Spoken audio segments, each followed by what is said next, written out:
This is our first returning guest. Usually after one anti-MGTOW video, these guys fuck off. Not this guy. Oh no. No, he hasn't had enough yet.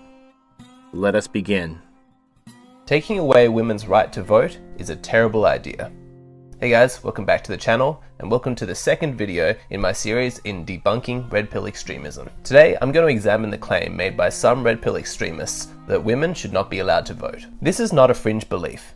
If it was, it could be safely ignored, but I've seen this idea propagated by many prominent red pill YouTubers, and it's always met enthusiastically by their audiences. The main video that I used to familiarize myself with the arguments in favor of taking away women's right to vote had over 60,000 views. That's a lot of people watching, and it means that what seems self-evident to me, that this is a terrible idea, is not so obvious to others, so it's necessary to engage with this idea and do some debunking. To start with, I'm going to attempt a steel man and do my best to summarize the arguments that I've seen pushed in favor of taking away women's right to vote. If you want to hear the arguments made by the people themselves, I won't provide any links, but a quick search on YouTube should give you all the results that you need. The main thrust of the arguments that I've seen center around this idea that somebody's rights should be commensurate with their responsibilities. More responsibilities equals more rights. Think of a teenage kid who's allowed to borrow their parents' car, but only after they clean their room and finish their homework. In this thinking, rights are like privileges, like the privilege of borrowing the car, and you can only access those. Alright, hold on. One quick thing. I have already watched this video, so I'm not going in blind, but he doesn't address this. Let me address this here. There's a concept called negative rights and positive rights. Negative rights are basically things which you are endowed with, which the government doesn't have the authority to take from you. Freedom of speech, freedom from slavery, life, liberty, property, that kind of stuff. Basically things you already have naturally. These are called negative rights because they restrict the government from taking them from you. This is what we mean, this is what is generally understood to be rights. Positive rights are basically an invention. It's a rebranding of privileges as rights. Things like voting, healthcare, education are not rights because somebody has to provide them to you. So the thing about positive rights is they are privileges, they are goods, they are commodities, and voting is one of those positive rights, aka privileges. So I understand in the modern context, voting is considered a right. It's considered a right under the doctrine of positive rights. But traditionally and historically, voting is not a right, it is a privilege. In the ancient Roman Empire, you had to serve in the legion for 20 years to become a citizen and earn the right to vote. Voting wasn't something you were endowed with. It was certainly not a human right. Even now, right now in the current year, voting is not a human right. Children don't vote. Convicts don't vote. Illegal aliens don't vote. Are we infringing on their human rights? Absolutely not. But anyway, I just want to make that distinction now. Let's keep going.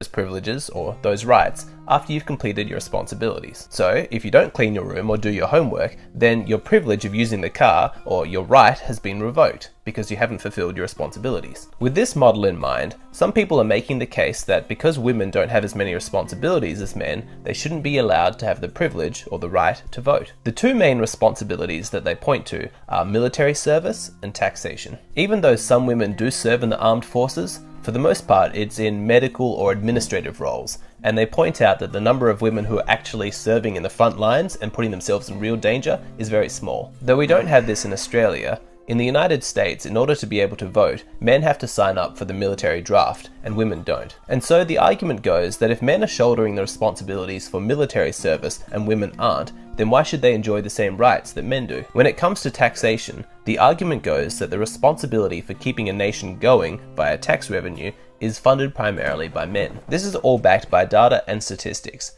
And while the US government doesn't publish this kind of thing anymore, the main video that I've been referencing points back to 1998, where the statistics show that over 70% of all tax revenue was collected from men. Therefore, why should women, who are contributing less than half of what men do in the form of tax revenue, still enjoy the same rights?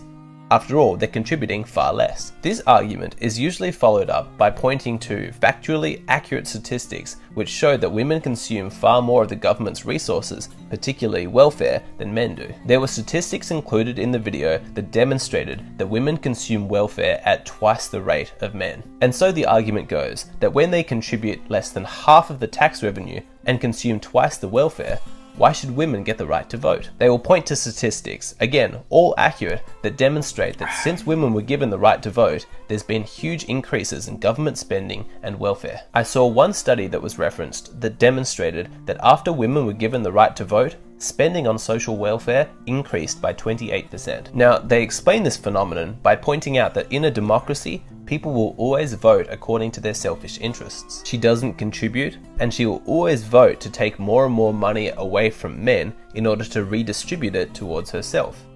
Is that the kind of person who deserves to vote? So there you have it. Those are the main arguments that I've seen to try and justify why women should not be allowed to vote. I've done my best to summarize it and give the Steelman argument, but again, if you'd like to hear the arguments for themselves, a simple search on YouTube should give you all the results that you need. Now, having heard all of that, you might be thinking that this sounds quite reasonable. There's a certain logical consistency to it. The current system certainly seems to be unfair to men.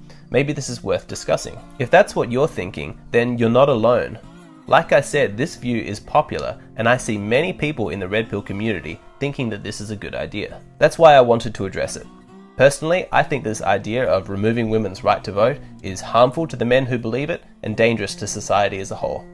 Let's get to the debunking. Okay, so let's start with an easy one, the military draft.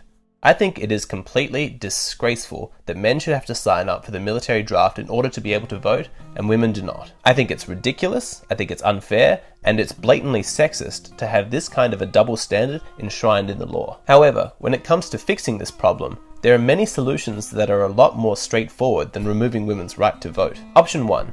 Make women sign up for the draft before they can vote.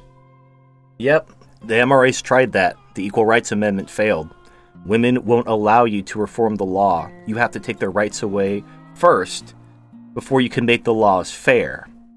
Nothing gets reformed as long as women vote. So your argument is, well, you don't have to take their right to vote away to fix things like the draft and reform things like welfare. Just fix the draft and reform welfare. But you can't because women vote. So you have to take their rights away first in order to clear the board so you can actually implement fair and balanced law. You see? That's the problem. And if you think I'm lying, you think I'm exaggerating, go talk to an MRA. If you can find one, because they've been labeled a hate group. And now they've basically gone underground and disappeared. And all they wanted were the rights and the laws to be fair to men. And they're a hate group. And everyone's denounced them. That's what happens when you try to reform the law while women vote. They destroy you because they are the majority of voters. I mean, you are insane if you think, oh, let's just reform the law. Oh yeah, if it was that fucking easy, dipshit, we would have done it already. That's the point. We can't reform the law. Once you give women the right to vote, you basically make the system unreformable. So in order to fix the system, in order to replace the current system with a balanced, fair system, you have to take women's rights away as a prerequisite. They won't allow you to fix it otherwise. Now it's equal. Problem solved. Or option 2, make it so that men don't have to sign up for the draft before they can vote. Problem solved. Alright, god damn it. Listen, the reason why there's a draft in the United States is because the United States is very big. We have hundreds of millions of people. And the military doesn't require that many people to wage a war. In other smaller countries like the UK, you have, you don't have a draft, you have conscription, that's what it's called. Conscription means every man has to fight in war. With a draft, all a draft is essentially a lottery. So when they have a draft, when there's a war to be fought and they call it draft, they basically draw birthdays. And if you have that birthday, you go and fight in the war, unless you have an exemption. In small countries, you don't even have the luxury of that. Everyone has to go fight the war. If you have a penis, you go fight the war. So getting rid of the draft doesn't solve anything. Because when a war is called, they'll just conscript men anyway. And women can't fight the war. They're physically incapable of fighting wars. I mean, they can be capable pilots, but you don't need that many pilots. And even so, men are still better pilots than women. Women are just kind of not as bad as men. Like pretty much anything physical that a woman can do, a man can do better. That's why women do administrative jobs. They do factory jobs, like during World War II. While the men were fighting the war, the women were working in the factories. They were not as good as a man. As soon as the veterans came back, all those women were canned because they weren't as good as men. But they can serve competently enough to free up male resources to actually serve in the roles that they're best suited for. The point is, getting rid of the draft doesn't solve shit. Because in the event of war, only men will fight the war. Only men will die for their country. It's always been that way, and it always will be that way, until maybe we replace soldiers with robots, and then maybe the robots can fight our wars. I don't know. But until we have robot soldiers, men are going to be fighting all the wars. And getting rid of the draft does nothing. It simply ignores the problem. So if everyone votes because there's no draft, but only men are conscripted, it's the same goddamn thing.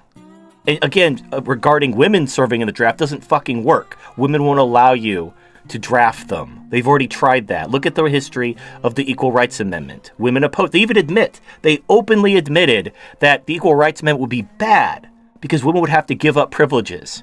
They know they've already passed equality.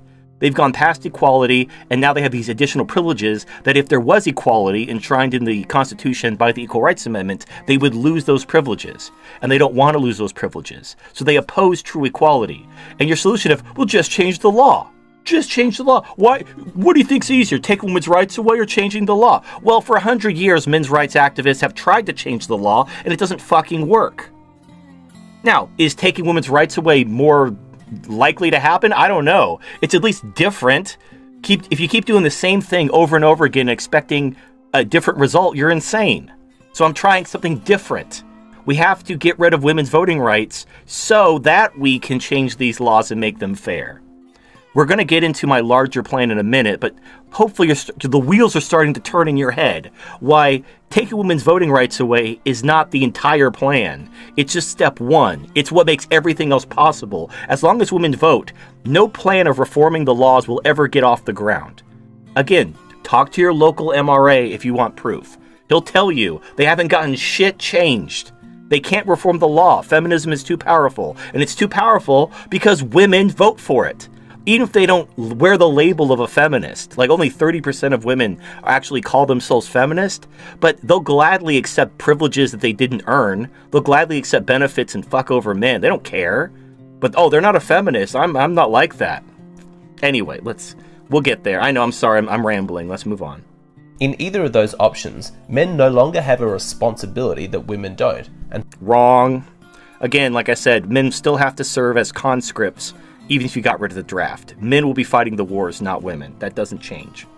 So it's absolutely fine for them to have equal rights. But let's look at this broader argument that says that having rights should be commensurate with your responsibilities. As an idea, that's absolutely fine, and when these guys talk about it, it sounds reasonable on the surface. But if you actually take a moment and stop and consider what they're saying, you realize that there's no consistency in their argument. Their motive is to not make voting rights commensurate with responsibility.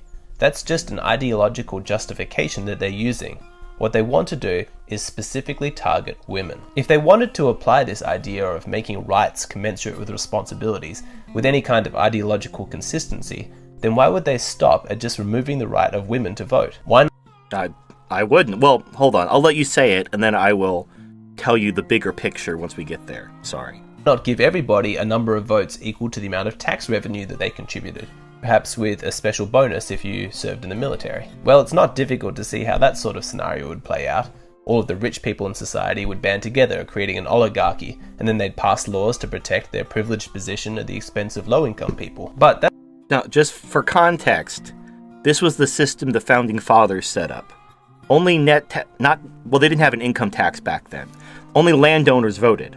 Before the income tax, landowners were the taxpayers. Now, in my system, I advocate net taxpayers to vote. This is the system the Founding Fathers envisioned. They did not give universal suffrage. Women didn't get the vote until 1920, well after 1776. So again, voting is not a universal human right.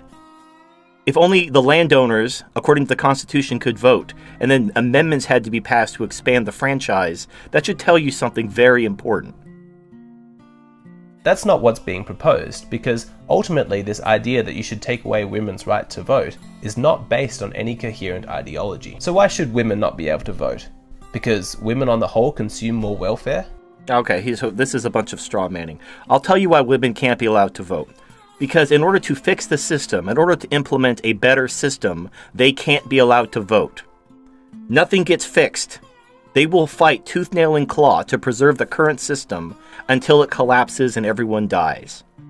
So taking their rights away is simply the step one in order to implement a better system. I'll tell you about that system in a minute, but all this straw manning you're doing about the inconsistency, it's just a reality. Taking away women's voting rights is not the end-all be-all. That's not my plan. But you have to take their voting rights away in order to implement a better system, because they will not listen to reason. They will not consider, oh yeah, that's a better system overall. Because again, look at the Equal Rights Amendment.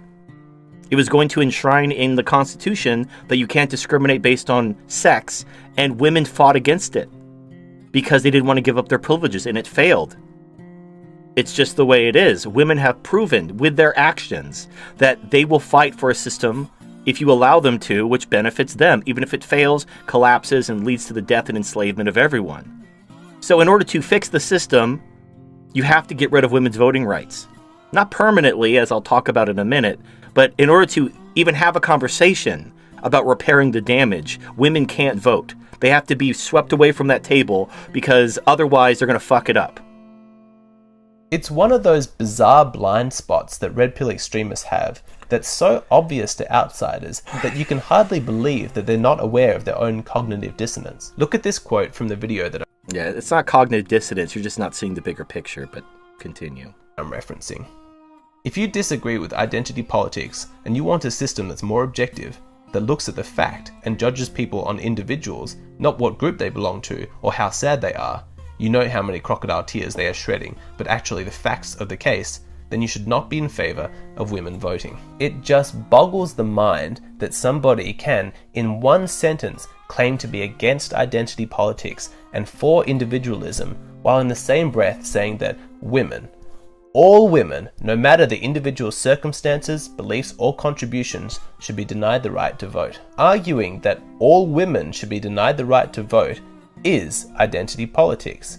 It is legally discriminating against somebody based on their immutable characteristics. Right. Now, the thing is the current system that we currently live in, that is happening to men. And there's nothing men can do to stop it. They've tried. They've tried being reasonable. They've tried presenting the argument. They've tried pointing out the logical fallacies. They've tried debunking. None of it works because women are the majority of voters. That is simply the reality situation.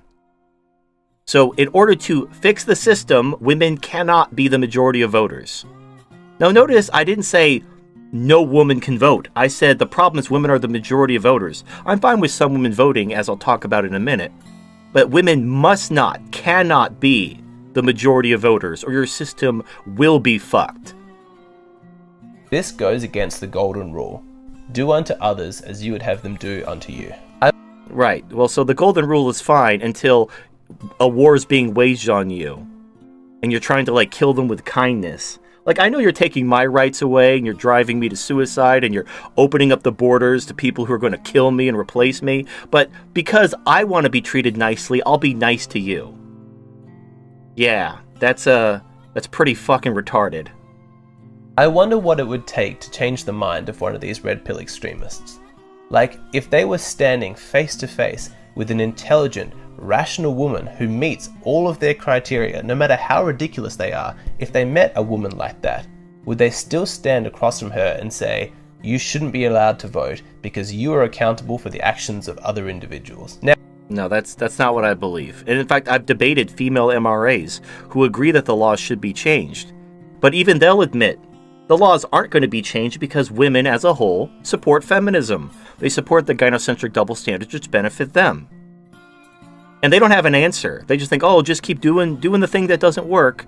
Now, as a man in Western society, you are discriminated against in a number of areas for no other reason other than the fact that you're a man. Things like paternity, child custody, divorce laws, having to sign up for the draft, false rape allegations, false domestic violence allegations. The discrimination that men face in Western society based on their immutable characteristics is a perversion of justice.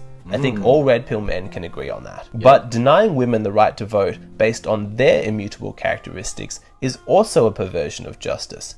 Right. So let me break this down. So, yes, feminism and women are discriminating against men, taking their rights away every day. And you can't fix it because women are the majority of voters. And if you try to change that so then you can fix the system, you're just as bad as the feminists. So what are you left with? Beating your head against a wall, trying to convince women to pretty please with sugar on top, stop taking my rights away. But never going on the offensive and taking their rights away, because then you're just as bad as them. Now, I've talked about this, how people on the right, they are content to lose gracefully rather than win. They are content to see themselves killed or enslaved, as long as they don't violate their principles. And this is a perfect example of this. The MRM, the men's rights movement, has failed on every level. They haven't gotten shit changed. Now, I was scrolling through the comments of this video, and one guy was citing, like, laws are starting to change in certain countries and so on, and so the wheels are turning. Fucking bullshit. The laws are getting worse. They're not getting better. The only reason why alimony laws are being reformed now is because women are now becoming the breadwinners, and alimony is starting to affect them. I'm pointing out a very important thing. It's only when the laws negatively affect women that there is reform. Now that women are out earning men, now they're doing away with lifetime alimony. Now they're reforming the alimony laws because it's negatively affecting women. Only when it affects women does anyone give a fucking shit. So how are you going to make the laws which benefit women at men's expense, how are you going to make those fair when it negatively affects women does anyone give a shit? You can't. The MRAs have proved this. They have tried to reform the laws for 100 years, and they have failed. And we don't have another 100 years to keep doing the same goddamn thing over and over again and expecting a different result. Yet, this hypocrisy is lost on red pill extremists. And later on, I'm going to explain why. First, I want to explain why taking away the right of women to vote is extremely dangerous for men. In the West, our governments have the power of legislation, backed up by physical force from the army and the police. So what is it that stops a government from becoming tyrannical and enslaving its citizens? Human rights. What's so fantastic? Voting is not a human right. Period. End of discussion. It is not a human right. I can't overemphasize this. About a country like the United States is that their rights are enshrined and protected by the highest law of the land, the US Constitution. You've got your rights to free speech, free assembly, free practicing of religion, the right to bear arms, the right to vote, amongst many others. What these rights are, in essence, are protections, defenses against the government. When you have a right codified in the Constitution, it means that the government cannot pass any legislation that infringes upon that right. Except the family court infringes on the rights of men all the goddamn time. You're not allotted your constitutional rights in the family court because reasons. And no one cares. No one cares that the family court itself, by its existence, violates the rights of men because it benefits women. The Constitution is just a piece of paper. And while women get all these benefits and privileges and they're all frolicking in the daisies, Western civilization is dying. And men's rights are being taken away every day. No one cares. Nobody's standing up and trying to... they'll say, stop taking men's rights away. No one cares. No one's listening. And men are still losing their rights. And then what are you doing? Nothing. Nothing. You're just standing there watching as men's rights get taken away. You don't give a shit. But then if men say, well, fuck, let's take women's rights away. Oh my gosh. That's an extremist, everyone. He's just as bad as the feminists.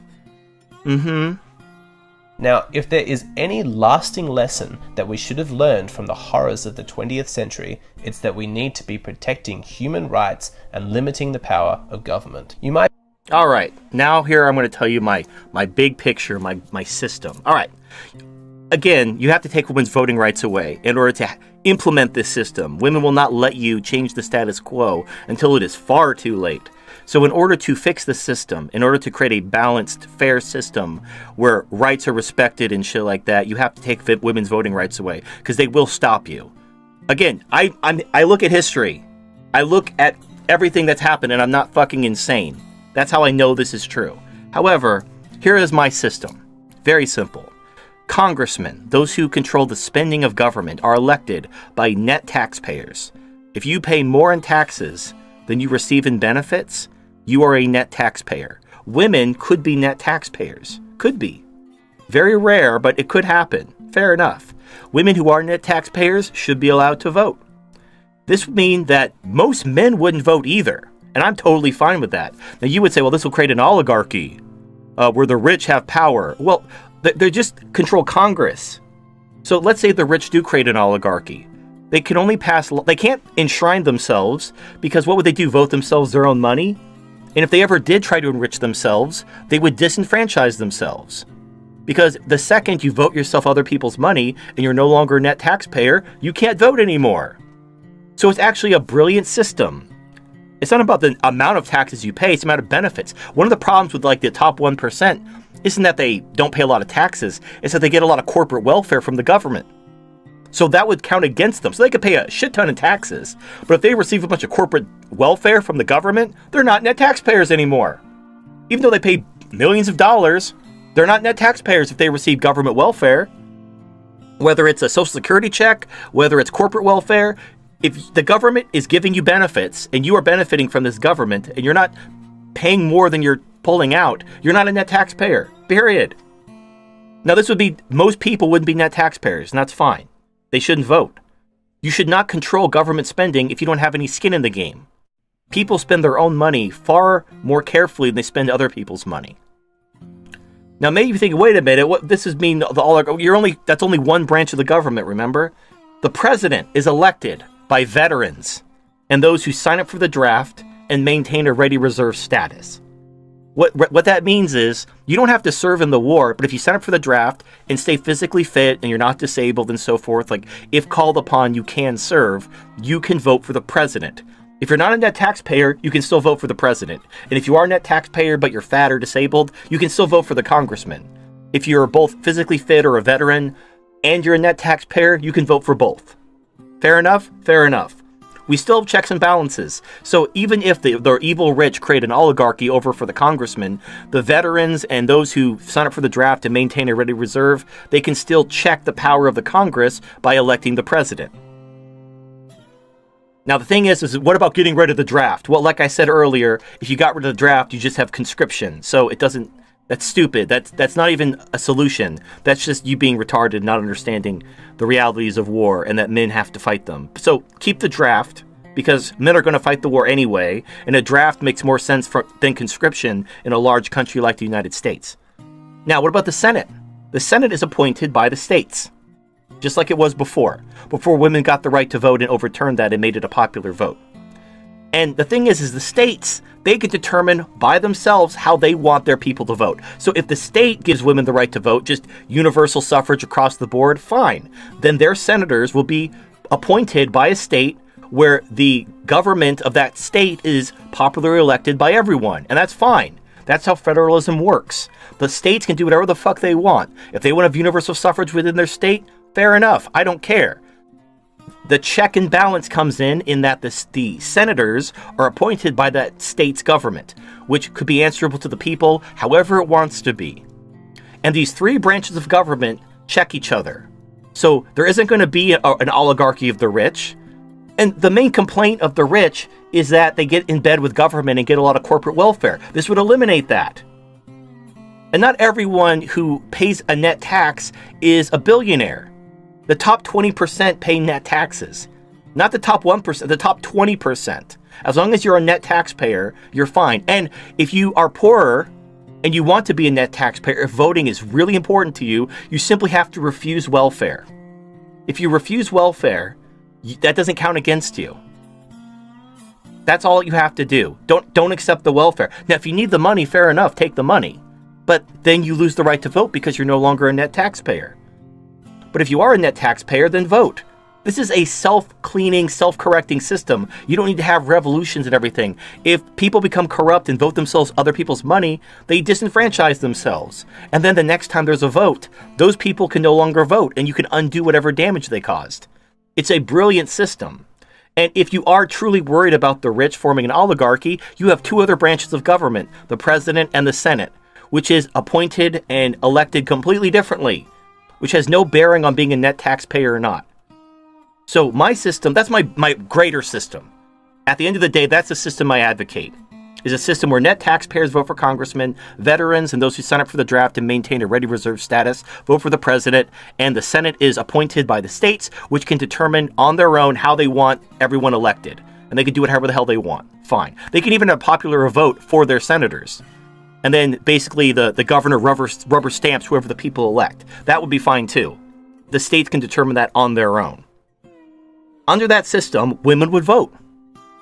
Some women who are net taxpayers or who serve valiantly in the armed forces or maintain a ready reserve status, the problem with the veteran thing is they would have to meet the male standard. And there's a very good reason for this. When you're fighting a war, the enemy isn't going to go easier on you because you have a vagina. So if you can't meet the male standard, you're a liability to the soldier next to you.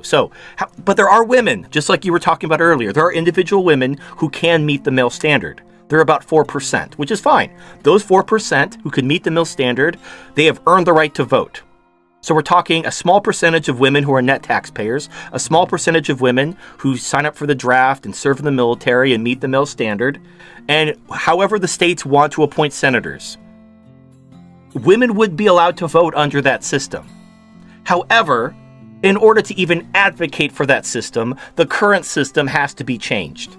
And women will not let you do it as long as they vote.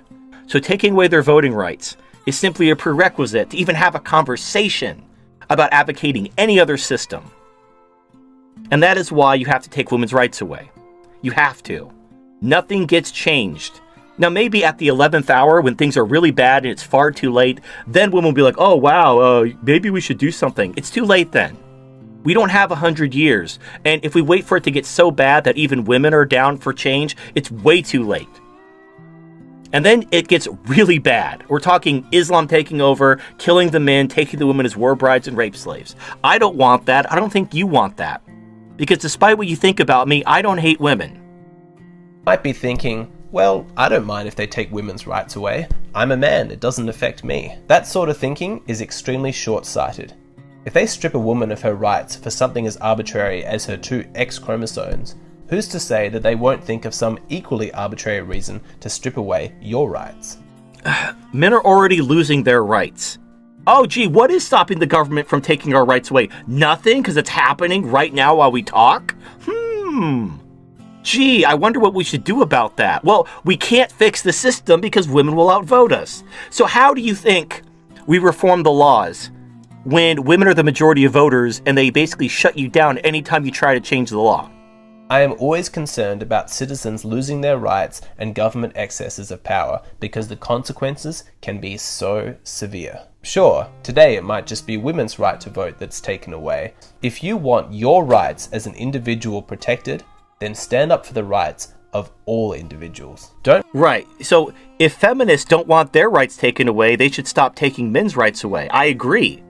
Well, for 100 years, they've been taking men's rights away. And for 100 years, MRAs have tried to reason with them to stop. And they fucking laughed in their face and made it worse for men for 100 years. Don't fall victim to the simple logic of, well, this doesn't affect me, so why should I care? Well, clearly you don't see that men's rights are being taken away all the time because you seem to be oblivious to this fact. So I hope that I hope you never get married. I hope you never get falsely accused of rape because you're fucked because you don't have rights as a man. And you seem to not care. So, you know what? It's like you were talking about cognitive dissonance earlier. Yeah, here it is. Here is cognitive dissonance. Here's a man whose rights are being actively stripped from him by the day, arguing that women can't lose their rights because then men's rights will be taken. Like, are you fucking retarded? Underlying principle of removing women's rights can easily be turned on you. For those who need the reminder, I'm going to read the poem by Martin Niemöller, who lived in Nazi Germany. First they came for the socialists, and I did not speak out because I was not a socialist. Then they came for the trade unionists, and I did not speak out because I was not a trade unionist. Then they came for the Jews, and I did not speak out because I was not a Jew. Then they came for me, and there was no one left to speak for me. This is so ironic. See, right now, you have the alt-right who've been censored and deplatformed. You have MRAs that have been censored and deplatformed. You have MGTOW who have been censored and deplatformed. And this motherfucker is part of the problem. challenging the extremism on the right. He champions groups like MRAs being labeled hateful because they hate women. Buys into the whole egalitarian bullshit narrative, refuses to admit it doesn't work. And then he cites his poem, thinking that, like, he's not part of the problem. They came for all these groups and labeled them hate groups because they didn't toe the feminist line. And eventually, when the far right and the center right is gone and they come for you, there'll be no men left to speak for you. And you'll be astonished. You won't see it coming. You'll truly think that, like, you're rational and reasonable and this would never happen. No, dumbass. It's happening now. It's been happening for 100 years. It will continue to happen as long as women are the majority of voters. Nothing changes until women are not the majority of voters. Beyond the moral questions concerning rights and responsibilities, there are many other practical ways to address the problems that are pointed out by the Red Pill extremists. All right, here we go. Hold on. Here we have his practical alternative. So we don't need to take women's rights away. We need to... You could vote libertarian. Oh, vote libertarian, everyone. That's all we have to do. Just vote libertarian. Good idea. Lobby to reduce taxation. Lobby the government to reduce taxation. Nobody's thought of this. And end welfare payments. End welfare payments? Wow! I never thought to lobby the government to end taxation and end welfare payments. You blew my mind. I didn't know it was so easy to just petition the government and have them change the laws. I mean, I'm sure women wouldn't mind if we did that. I'm sure they'd be open to reason if we just presented the case and the statistics and explained it to them. I'm sure they'd be reasonable. They wouldn't just and call you a misogynist and a rapist and have your group labeled a hate group and have you deplatformed and attacked. They wouldn't pull fire alarms on you while you're giving speeches at colleges. They wouldn't get your documentary boycotted and banned all across the world. No, they wouldn't do that. All you got to do is vote libertarian, petition the government to lower taxes, and end welfare payments. It's so easy. Nobody's thought of this before. That kind of action directly addresses the problems that you perceive them. Well, right? So all we got to do is, just petition the government. Yeah, see, here's the thing, dipshit. Yes, they've tried that for 100 fucking years. That's been the plan. Of course, men want to do the direct action. Yes, the problem is the law? Well, let's fix the law. Oh, we can't. Women are the majority of voters. They won't let us fix the law. Now what? Oh, you gotta vote libertarian. Yeah, no shit. It's not gonna fucking work. Oh, God. Every time. It's the same failed playbook. It attacks it directly, and it makes any attempt to solve these problems by taking away women's right to vote seem like a very roundabout way of achieving your goal. Now, for those who would say that it's unrealistic to expect a Libertarian Party to ever receive a majority of votes in government, I would agree with you, but ask yourself, how likely is it really that you're able to get women's right to vote taken away? Now, this is the beautiful thing. Voting libertarian will never work. I am a libertarian. I don't vote for the party, but I was part of the Tea Party. If you don't know what that is, it was a libertarian-ish movement started right when Obama was president, when he passed Obamacare. It was basically, it meant taxed enough already, and it was a response to Obamacare. Only about 30% of the Tea Party were actually libertarians. The other 70% were a bunch of boomers worried that Medicare was going to get cut to pay for Obamacare. And when Obamacare was passed by the Supreme Court and their Medicare wasn't cut, the Tea Party vanished out of thin air. Like it never even happened. Just disappeared overnight.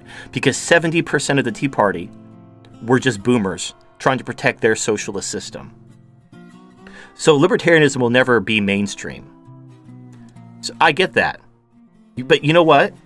Women will have their rights taken away. It's an inevitability. They'll either have their rights taken away by Western men who heed my words and take their rights away so we can fix the system, or society will collapse and they will have their rights taken away by default. Because when there is no government, nobody has rights. Or Islam will take over. They will outbreed Western men. They will replace the West. They will take the levers of power and they will take women's rights away. There is no scenario where women keep their rights. So when you ask which is more reasonable, which is more likely, women having their rights taken away or your fucking plan, your plan will never work. My plan is inevitable. The only open question is who's going to take their rights away. Another potential solution is making changes that says that if you're on government welfare, man or woman, then you don't get to vote. Or yeah, that's what I just said, be a net taxpayer. But again, you can't do that as long as women vote. See, I've talked to a lot of people with this idea. They have these great ideas that will never go anywhere as long as women vote. So in order to even advocate for these sorts of ideas, you have to take women's voting rights away at the beginning to get them away from the table so you can have a reasonable conversation. That's just the way it is.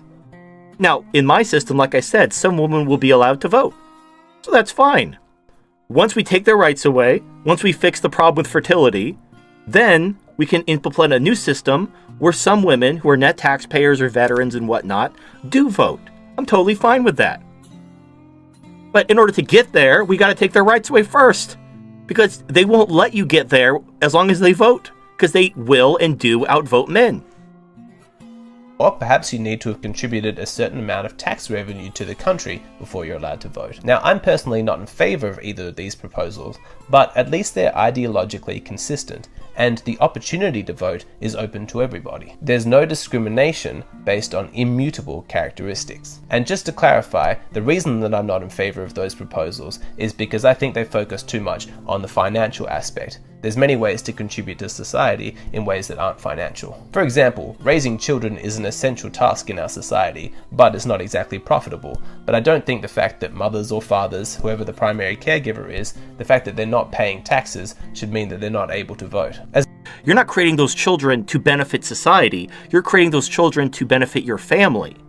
So the reward for creating those children is intrinsic to the family itself. Your husband takes care of you because you give him children. Society doesn't owe you anything on top of that. However, being a net taxpayer fighting in war doesn't confer any benefit upon you personally. It is a sacrifice. Having children benefits the woman. She gets to enjoy the love of her children. Maybe your children even take care of her in her old age, keep her company and whatever, let her stay with them when she gets old and whatnot.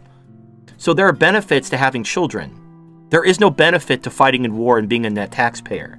This sacrifice, this responsibility, this burden is to be rewarded with political power, with political authority. Being a stay-at-home mother, as important as it may be, has a fixed finite cost. We can actually track how much nannies and caregivers are paid, and it's not much. The price system is the most objective way to determine the value of something. Being a stay-at-home mom, especially in the modern era, with all these labor-saving devices, is not worth that much. And so it does not deserve the reward that it currently does. And I know women want to tap that forever. Like, I have babies, therefore I get infinite everything because babies, and babies are important. Yes, babies are important. You know what? Being a janitor is important. If I work at a building, I want to make sure the bathrooms are clean and there isn't shit everywhere. So janitors are important to the functioning of a successful business. A janitor is not equal to a CEO. A janitor does not have the clout in the company, nor does he have the authority of the CEO. The CEO is more important. He has more authority and more power in the business than the janitor, even though the janitor's job is crucial for the success of the business. You see where I'm getting here? You see are you picking up what I'm laying down? While women having babies is important to society, they are not as important as what men do, which is literally every fucking thing else. Men do everything else other than have babies. And yes, we still need women, and I'm fine with taking care of women, but they should not have a voice in things which they have no skin in the game. If they're not going to fight the wars, they should have no say in how the wars are fought and when we fight the wars. If they're not paying taxes, they should have no say in how the government spends its money. I don't give a shit how many kids you have. Great. You know what? You have those kids because you wanted them and because you benefit from them. So enjoy your children. You don't get anything special on top of that. That's not a sacrifice. That's something you did because you wanted to. As another example, where I live, our ambulance services are run by volunteers, and they don't get paid, which means they don't pay tax money. But I think you'd be hard-pressed to make the case that says that they shouldn't be allowed to vote because they're contributing nothing to society. All right, a lot of the reason why the volunteers and not the tax services, the reason why a lot of these fire departments and ambulatory services are volunteer is because the city can't afford to pay them. But they offer things like training. So there are benefits to being a volunteer firefighter. I've actually known volunteer firefighters in real life. There are benefits. So a lot of times it's like it's like people who join the military for the college money. They don't have anything better going on, so they join the military. And the military doesn't pay a lot, by the way, especially if you're low-ranking enlisted. But you get the GI Bill, it gives you college money, and you go to school. And that might actually help lift you out of poverty if you're facing something like homelessness, or you're just trapped in your socioeconomic situation, and you need a little bit of training and education, and you need some money to get out of this hole. So people can join the volunteer fire department to get some job training or some whatever in order to further their resume. So they are being compensated. They're just not being compensated with wages, but they usually are getting a small wage. It's just not like a living wage. It's like being an intern, essentially. So don't be misled too much by the whole volunteer firefighter thing. However, I will throw this out there. If we got rid of the welfare state, these states would have so much money to pay their firefighters. The reason why they can't is because all their money is going to welfare. So I'm just saying, if we took women's voting rights away, we could get rid of the welfare state. We could cut taxes, we could increase prosperity, and we'd have plenty of money to pay our firefighters. So all these problems are interconnected. And the solution begins with taking women's voting rights away, because they're the ones standing in the way of having an actual conversation about a fair and balanced system. Because all they care about is free shit, gimme, gimme, gimme, misogyny, misogyny, misogyny. As a quick side note, one thing I am in favour of is limiting the right to vote to people who demonstrate that they know and understand what they're voting for. In other words, they need to pass some kind of simple aptitude test that demonstrates that they understand the issues and the implications of the vote that they cast. Right, so the problem with that system is people don't have time to educate themselves about the different laws being considered. In fact, if you ever go to any voting place in the United States, the parties, usually the Democrats where I live, they'll give you a card which will tell you how to vote. They'll just say, hey, are you a Democrat? Here's a card telling you how to vote. And it'll say, vote yes on prop this, vote no on prop this, vote for these candidates. And people will do that because they haven't had the time to educate themselves about the vote. So they rely on their party to tell them how to vote. People simply vote, like people who are Republican just vote Republican down the ticket, and people who are Democrats vote Democrat down the ticket. They don't have time to educate themselves and be informed about everything. That's the problem with direct democracy. Once it gets too big and complicated, whatever. Now, there is a solution for this. If the federal government stuck to the enumerated powers of the Constitution, maybe it would be small enough that we wouldn't have to pass all these crazy laws all the time, and things could be more manageable. But here's the thing, and the same thing is, I talked to another guy, you don't know him, but we were talking about, restricting the vote. And he advocated a system of restricting the vote based on IQ. Look, you had to be smart enough. But I've known a lot of smart people with high IQs who think communism is a good idea. And I don't see anything different about your system. Someone could be well informed about the issues at hand and still support something as retarded as communism. However, people who are responsible, people who are taxpayers, people who have sacrificed for their country, they tend to have a little bit more common sense. Because when it's your money, you're going to care how it's spent. When it's other people's money, oh yeah, it's free. So yeah, this is why responsibility is the ultimate test to see if you've earned the right to vote. Not whether you understand your vote, not how smart you are, but demonstrate a responsibility, being a net taxpayer or being a veteran, or some type of sacrifice to your country, which then is rewarded with political authority, i.e. the vote. I don't see why anybody who has no idea what the policies are of the party that they're voting for should be allowed to vote. How is their vote in any way meaningful? I think that a restriction like that would promote everybody, man and woman, to get more educated, more involved, and more politically aware. If they can't be bothered to educate themselves, well, that sucks for them, but then at least our democracy isn't clogged up with meaningless votes. But I digress. Let's return to the red pill extremists and what their motivation is for removing the right to vote from women. Is there anybody out there who denies the existence of genuine misogynists? People who have an emotional and irrational hatred of women. If we acknowledge that such men do exist, every time, is it too much of a stretch to imagine that some of them might find their way into the manosphere? Is it too much of a stretch to imagine that some of these men might adopt labels like MGTOW and Red Pill in order to mask their true feelings, in order to mask their emotional and irrational hatred of women, and try and make their ideas sound more rational and logical? To clarify, yeah, so basically, this video is all about me. So he's basically saying you have this irrational hatred of women and that's why you think they shouldn't vote. Now, if you listen to my rebuttal, you know what my true feelings are. I simply acknowledge that men's rights activism has utterly failed. The laws are getting worse, men are having their rights taken away, and the reason why men's rights activism cannot succeed is because women are the majority of voters. This guy is advocating doing the same thing over and over again and expecting a different result. Whereas I'm trying to advocate for fixing the problem which is standing in the way of reforming the system so we can create a fair and balanced system for everyone, including women. Because I don't hate women, but because you don't understand the larger context, because you're part of the problem, you simply assume I hate women. I have never thought that the MGTOW or Red Pill ideologies are extreme. People who tell you that that's my perspective are misleading you. What I am talking about are extremist people pushing extremist ideas who adopt these labels in order to borrow their credibility, in order to boost the credibility of their perspective. It is go be an MRA. There was a reason why men's rights failed. There's a reason why PUA is dead. Why don't you learn from that reason and you change? Instead of coming into MGTOW and trying to change MGTOW into what failed before, what you are. I just don't understand these guys who, they come from men's rights, and they will even admit that men's rights failed and it doesn't work and none of the laws are ever getting changed. They know this. And they know why the laws will never get changed. It's because women are the majority of voters.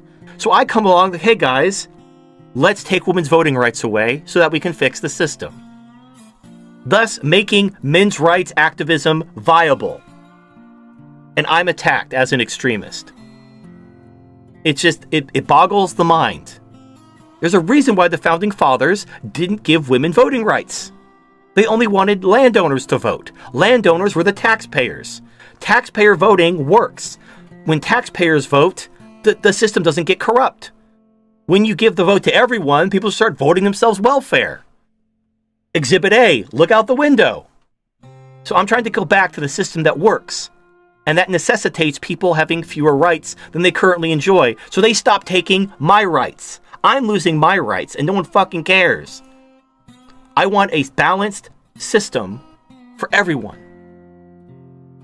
And I get called a misogynist. Not just by feminists, not just by trad cucks, but by people like you. People who call themselves MGTOW. People who call themselves Red Pill. Call me an extremist and a misogynist. What can I say? I'm not talking about the MGTOW or Red Pill communities as a whole. I'm talking about the extremists. It's no surprise that they want to take away fundamental human rights from women. Voting is not a fundamental human right at all. It is a privilege. At best, you could call it a positive right, which is just a privilege. Children don't vote. Felons don't vote. Illegal aliens shouldn't vote, but they do. Because it is not a fundamental human right. I don't know what to say. Again, the founding fathers did not give women the right to vote. Women didn't get the right to vote until 1920, hundreds of years after the founding fathers. So, were the founding fathers denying women their basic, essential human rights? Fuck no. They limited the vote to landowners who were the taxpayers at that time, for good reason. That's the system I advocate. And he's like, oh, you're denying women their basic human rights. Yeah, when a man goes to family court, he's denied the right to a jury. He's denied his right to face his accuser. All kinds of constitutional rights are denied a man in family court. Are those his essential human rights? If you agree that voting is an essential human right, surely you agree that men are getting their rights taken away by the family court. But what's your answer? Oh, well, we should petition the government. I just roll my eyes. It's not gonna fucking work, dipshit. Women are the majority of voters. Oh, well, I guess we're fucked then. Allahu Akbar. Well, then get the fuck out of the way. If you're not gonna be part of the solution, don't be part of the problem. Right now, you are being part of the problem. So I just talk about anything else. When you see that so much of their language is designed to specifically dehumanize women as individuals. I want to end with a quote from the author of the main video that I've been referencing. Right, well, hold on. Now, before he says this quote, I want to preface this. So, this quote he's about to read is referencing the low fertility rate, which he never addresses in this video, ever.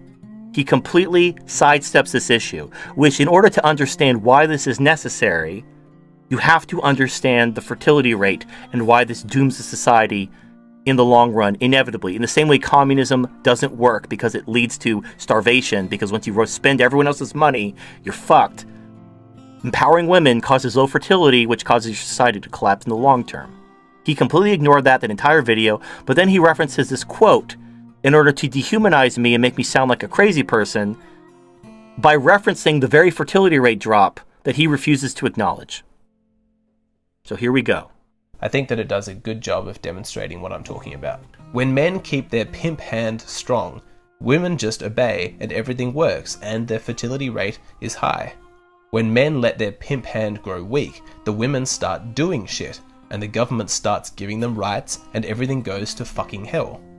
That's it. That is the beginning, middle, and end of the story. The only solution, like I see these people, these tradcons on Twitter, people who I genuinely believe to know the answer, but they refuse to accept it. They're talking about like, women need to decide to go back to the home and be stay-at-home mums, raise their kids and get married early. We just need to wait for women to decide. We need to present the argument. No, women are children. You cannot convince a spoiled child to give up what they want. They don't think that far in advance. They're children. They're children. They're children. Right. Now, look at his... Well, you can't see his face because I have this filter on. But he has this smug little look on his face. So he presented this argument, which is what I've been talking about. You cannot convince women to give up their rights to make a balanced system which doesn't discriminate against men. MRAs have tried it for 100 years and it doesn't work. Why doesn't it work? Because women are children. They're spoiled children and they won't give up shit. And what is his response? He just smugly rolls his eyes and just says, you're an extremist. You hate women.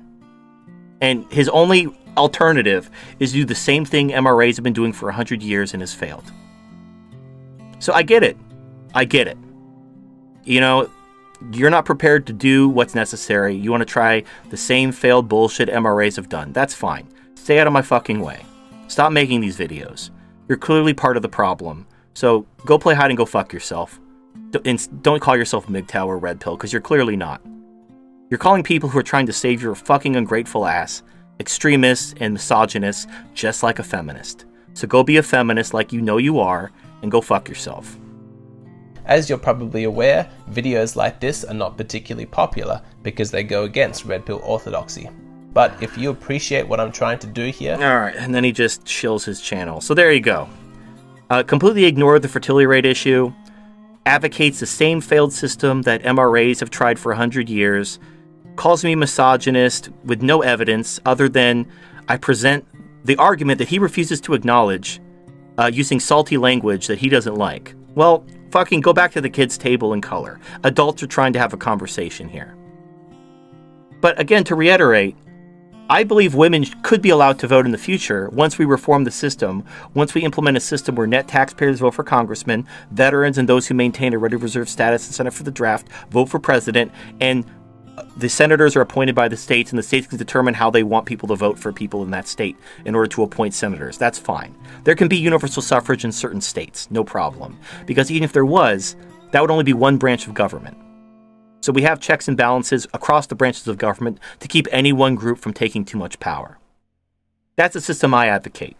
And women would be able to vote in limited degree in that system. But women must not and cannot be allowed to be the majority of voters. Because then you have this system, the current system where men are having their rights taken away daily. And no one cares. Everyone simply just puts their fucking head in the sand and pretends like, well, you know, we can't take their rights away while they're getting their rights taken away. It's fucking insane. You are insane. By advocating the same failed system which has never worked, which fails every time it's tried, you are no better than someone advocating communism, who is told it never works, it can't work, and you keep advocating for it because it's the right thing to do. That's what you are. You're one of those fucking retards who's saying that wasn't real communism and trying it again and again. And every time it fails and people die, you're like, well, that wasn't real communism. That's who you are. You are an insane person. And though I have compassion for you as a man, I have to stop you. Because if you get your way, we're all fucked. Men will die in the millions, and women will be taken as war brides and rape slaves. And I won't let that happen. So you can call me an extremist, and you can be an ungrateful little shit, because I'm trying to save your ungrateful ass, but such is my burden. I don't need you to like me. I don't need you to thank me. All I ask is that you don't get in my fucking way.